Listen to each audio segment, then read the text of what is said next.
Welcome all of you again to the discussion we have started on the Bhagavad Gita.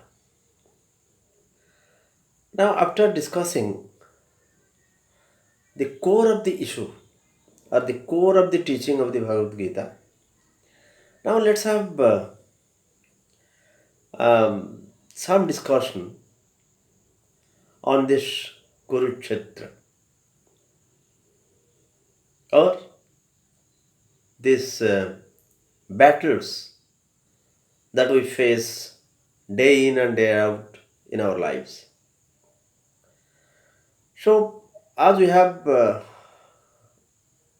already heard this discussion about Kurukshetra, the Kurukshetra is nothing but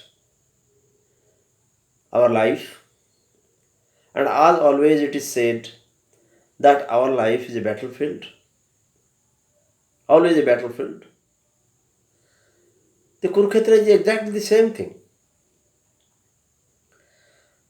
In some of our discussions, we have also discussed this that the Shastras or the scriptures are always symbolic, indicative in nature. They are symbols. Symbols of what? The things we face in our life. Maybe some characters are there and they are put, but those characters they symbolize uh, different things or beings in this mundane world.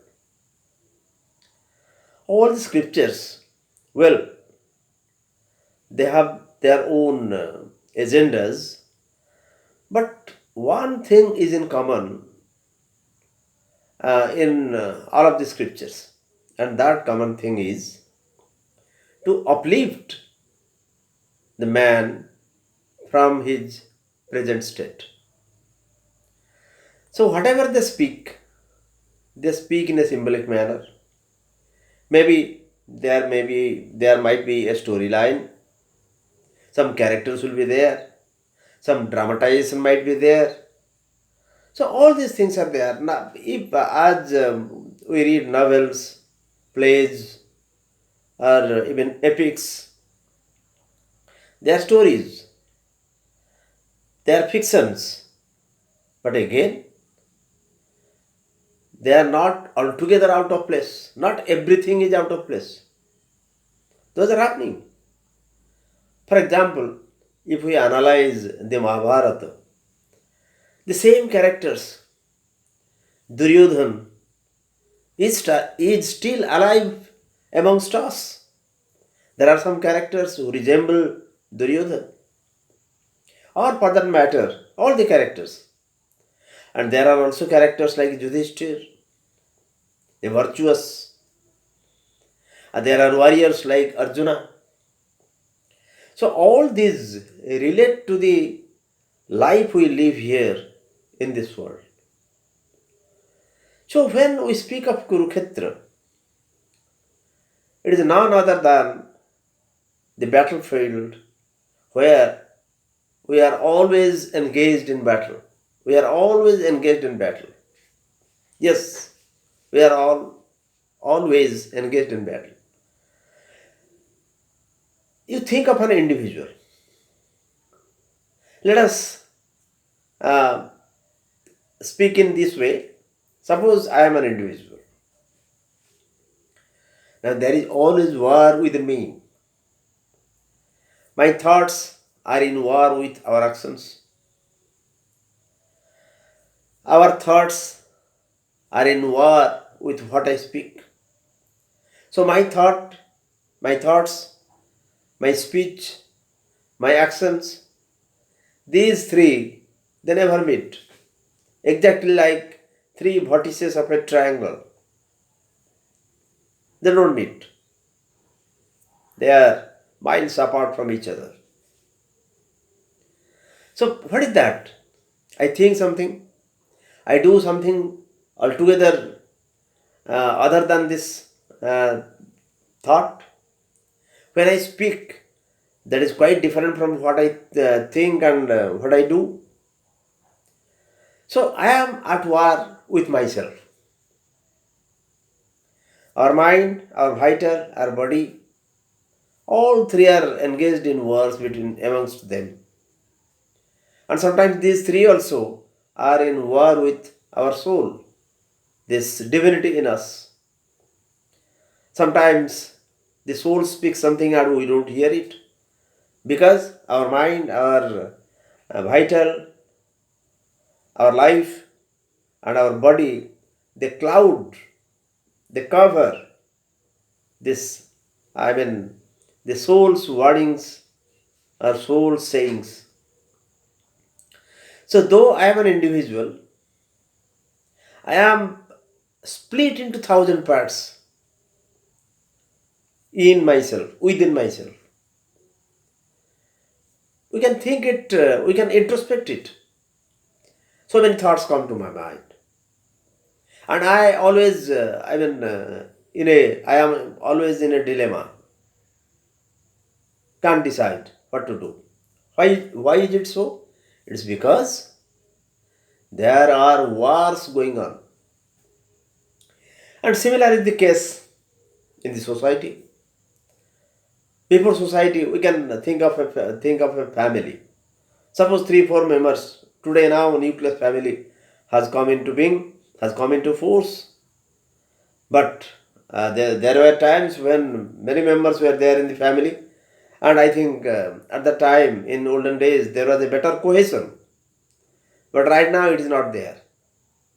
In spite of being in a nucleus family also, those three, four members are not pulling up well within themselves. Everybody has a different opinion, and compromise is very difficult to reach out, to arrive at, and there are differences of opinions, and there are wars. In a society, the same thing happens. In case in a national and international level, the things are worse even. Worse even. There are cold wars. There are declared wars. There are many sorts of wars. So wars and battle, they have become a part of our life. And the war fields and battlefields, naturally, they form an integral part of our own being. So Kurukshetra is no different than my and your lives. Every day there are wars, and this battlefield, anywhere it can be a battlefield. My mind can be a battlefield.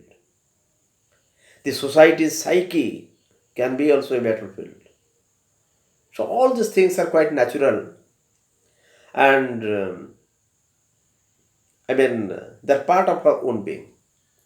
And that's the reason, of course, in some episode I have also told that Heraclitus, the great farmer, Greek philosopher, had once said that wars are the father of everything. War is the father of everything. So war must be there. Unless you fight a war, of course, that again depends whether you are fighting for a just cause or a wrong cause. If it is a battle for the just cause and if you win it, it is better for you. But wars are a must. And these battles of life are also exactly like the same thing. So these are going on and on and on. And if we want peace, this always peace, succeeds wars. Or in a way we can say, wars always precede peace, or war precedes peace. There is no construction without destruction. I don't endorse wars, but these are going on, whether we like it or not. but they are going on. And for peace to be established, there must be wars. We cannot avoid wars. We cannot avoid wars. Suppose, in case of international, there are several international peace accords. Two countries they are at war with each other, and sometimes good sense prevails, or so we say.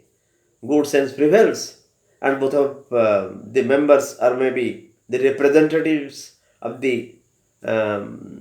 both the countries, they sit together, work out a plan for compromise. Then we say a truce accord is signed, a peace accord is signed, and now peace prevails. But can that be guaranteed? That peace has become a permanence? Nobody can guarantee it. And the history stands testimony that in spite of a truce accord or a peace accord having been signed, wars have erupted.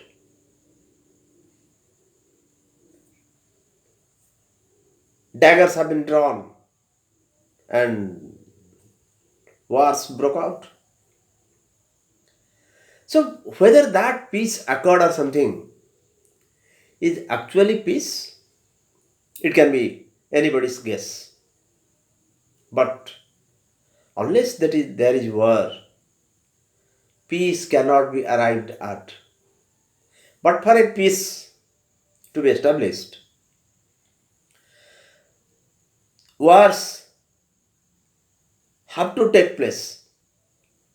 But of course, sometimes there is a word in English. It is the word is warmonger. There are some warmongers, as there are some rumor mongers. There are warmongers. Some people they love war. That is a separate issue. But so far as wars are concerned, they almost form an integral part of our lives. This cannot be denied. This cannot be denied. And sometimes also I have faced this question while discussing the Bhagabadgita in some forums. And some brothers and sisters have asked me, if Sri Krishna is considered to be the Almighty God, then could he not have avoided the war altogether? Without, a war being caused, this could have been averted. Without war, peace would have been there. But why should Sri Krishna do this? Yes, it is a logical question.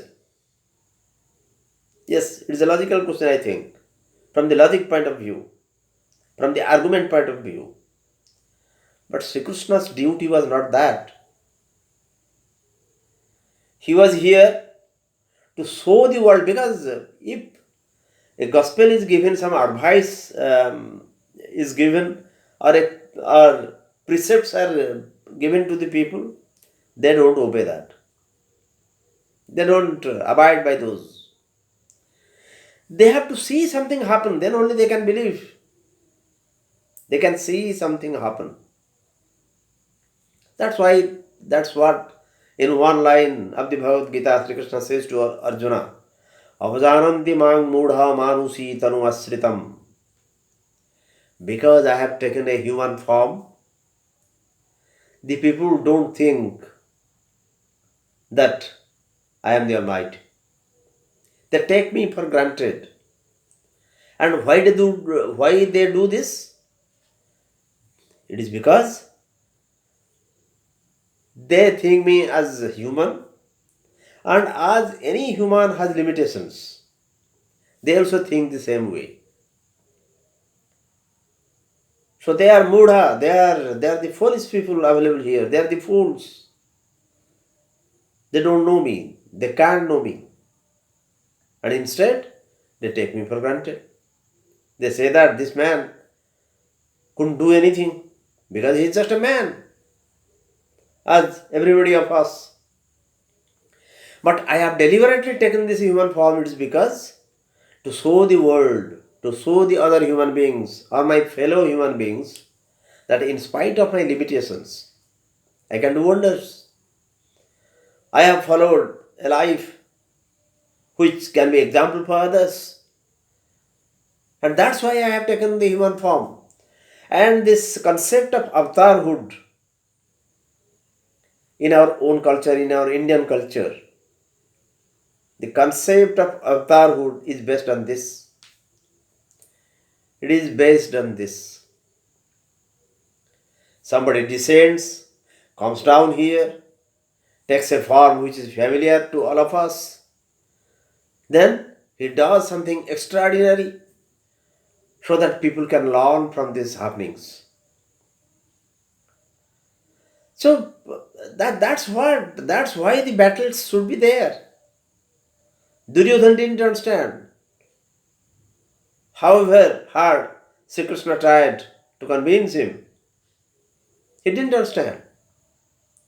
And as I said, there are several Duryodhanas amongst us who don't understand, who don't try to understand, who don't want to understand. They never want to understand. They say, well, this is our life and this is my life. I have to live this life as per my wish. And what I think is, sacrosanct. It cannot be deviated. It cannot be flouted. It cannot be violated. So I am all. So battles of life, this Kurukshetra, we have to believe first that these are the parts of our lives. And that's exactly what Sri Krishna wants to say to us, wants to give the entire mankind a message. Or, for that matter, the Bhagavad Gita has been written to emphasize that point. That, ladies and gentlemen, wars are there to stay. Another German philosopher, Friedrich Nietzsche, also has endorsed the fact. And our culture is also, almost all the Puranas, they are replete with wars. Wars are going to stay. No matter how hard we try to avoid them. They are here to stay. And because through that only, through the struggles, through the wars, through the battles, we learn. We learn. And this is a learning process for all the humans. We have to accept that.